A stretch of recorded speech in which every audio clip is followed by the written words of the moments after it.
Hello and welcome to Book Review with a Boy. I am the boy, and it is time for a review of a book. Let's go. So the book I'm reviewing today is Francis of the Filth, written by George Miller, aka Joji, aka Filthy Frank. The book itself was published on September 11th of 2017 through lulu.com. This book is also available on websites like Amazon, so I'll list that if you do want to get it at some point. Additionally, with Amazon, you can get the paperback version, which is what I did, but there's also a hardcover and a Kindle, so it's just your preference. I'm almost tempted to go back and get the hardcover because I like this book so much, but maybe later. Some additional stuff about the book, there's kind of a synopsis and summary on the back of the book. Some books don't have that, they just have reviews, which I think is kind of silly. But there's that, and then in terms of page numbers, there's technically 254, but in terms of pages with actual words on them, there's 252. In total, there are 15 chapters with an added epilogue and prologue at the very end, but in terms of the chapter count, there's 15. Now, before I go over a general plot overview and just my opinion, I'm going to list some of the characters. For listing the characters, I'm only going to say their names, not necessarily why they're there. I will say this, if you're familiar with Filthy Frank content at all, then you'll kind of be familiar with the characters already, so it could actually be helpful to learn about the YouTube channel and just Filthy Frank in general before reading the book, but technically this book kind of comes before any of the videos, so it's kind of cool. So in the book there's a plethora of characters, the main one being Frank. He's the main one we read about in the book. He also obtains different titles and different names, but Frank is the main one that he starts out with. There's other characters like Chin Chin, who is kind of one of the biggest rival antagonist characters in the book. There's Pink Guy, Alpha Centurion, Lemon Man, Safari Man, Salamander Man, Prometheus, Percy the Pigeon, Negi Generation 1 and 4. There's also some random side characters and monsters that show up throughout the book, but those are kind of the main ones. So for this section of the video, I kind of wanted to give a very brief and general plot summary. So when we actually get to the start of the book, what we find is this character named Frank, who is working at an organization called Suncorp. And what he's doing there is he's being this super smart and intelligent dude doing research on particles, math, physics, very smart stuff. While doing his research at the organization, he learns that his chromosomes are multiplying at a very fast and dangerous rate. Eventually he runs into this dude who we find out is named Pink Guy, and they become friends kind of, and Pink Guy's trying to help Frank find out where he needs to go. He also tells Frank that Frank has this place in the universe, or rather the omniverses, which is very complicated.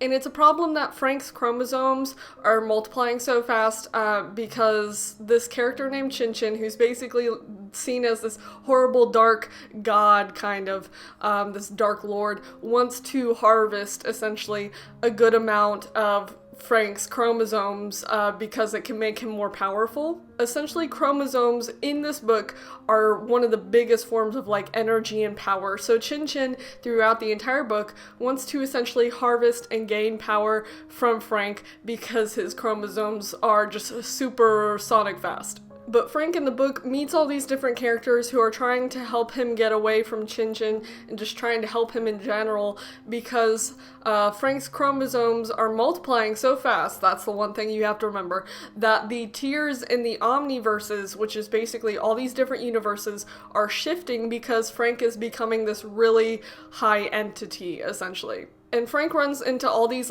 goons and goblins of Chin Chin who are trying to destroy him and keep him in one place so Chin Chin can harvest the chromosomes. But all of Frank's friends, Salamander Man, Pink Guy, Safari Man, are all just trying to help him not die, pretty much. And the main theme of the book is Frank trying to understand himself within the omniverses because he really doesn't get why he's the one who has this destiny put upon him.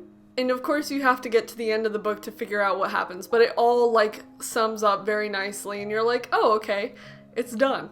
I know that's a very general, basic, and confusing plot description, but that's kind of the main points of the book. Frank's trying to understand his place in the universe, and he has all of his friends help him while his chromosomes are multiplying, which is apparently a problem. So now that I have the characters and the plot summary out of the way, I wanted to give my general opinion. So I don't know if any of you are familiar with like the time of 2016 for YouTube, when a lot of YouTubers were just coming out with books, which was okay because, you know, that's definitely a way to like spread your, I don't know, portfolio of media creation.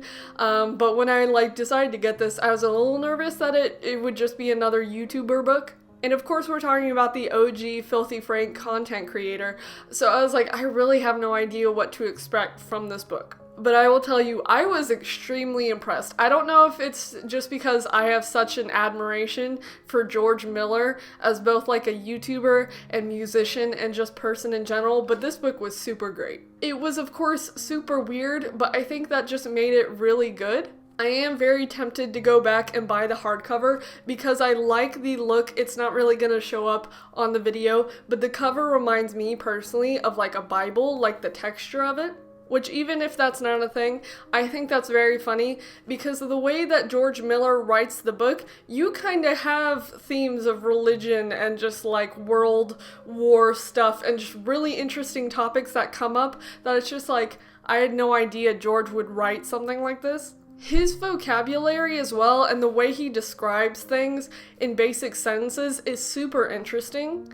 His personal take on a lot of real world events is also very important and very interesting to hear from his point of view, which that kind of goes into the thing of he's from Japan and there are some takes on like how World War II like happened and how like parts of Japan were bombed, and to hear it from someone outside of the United States who has a take on the effects of that was actually very interesting, and I was like, okay, that's very cool to see. Not that what happened was very cool, but to hear the perspective of someone in a book that for the most part is not serious bring up topics like that was pretty cool. Which, if you know the difference between like Joji, George Miller, and Filthy Frank, they're totally different, I guess, ball games, pretty much. Which, while I was reading this book, I had a pencil and I folded the pages of like my favorite quotes and just favorite things I found throughout the book.